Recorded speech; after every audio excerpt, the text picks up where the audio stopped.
வணக்கம் நிச்சயிதா. நிச்சயமாக ஆண்டுதோறும் ஜூன் முதல் வாரத்தில் கேரளாவில் தொடங்கும் தென்மேற்கு பருவமழை இந்த ஆண்டு முன்கூட்டியே மே மாதம் 25ஆம் தேதி அன்று கேரளாவில் தொடங்கியது.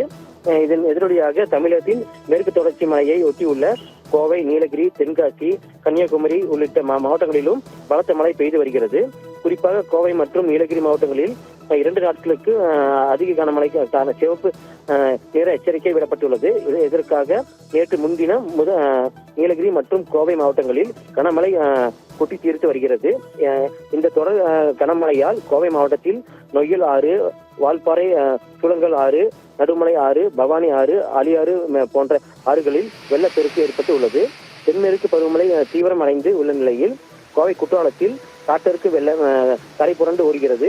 மேலும் மேற்கு தொடர்ச்சி மலையிலும் தொடர்ந்து மழை பெய்வதால் அருவிகளிலும் தண்ணீர் ஆர்ப்பரித்து கொண்டிருக்கிறது. அருவியில் பாதுகாப்பு எச்சரிக்கை தாண்டி தண்ணீர் ஆர்ப்பரித்து கொண்டிருக்கிறது. தொடர் மழை காரணமாக கோவை குற்றாலம் அருவிகளில் பொதுமக்கள் குளிக்க விடுத்த தடை மேலும் தடை விதிக்கப்பட்டுள்ளது. மேலும் சில நாட்களுக்கு தொடரும் என எதிர்பார்க்கப்படுகிறது.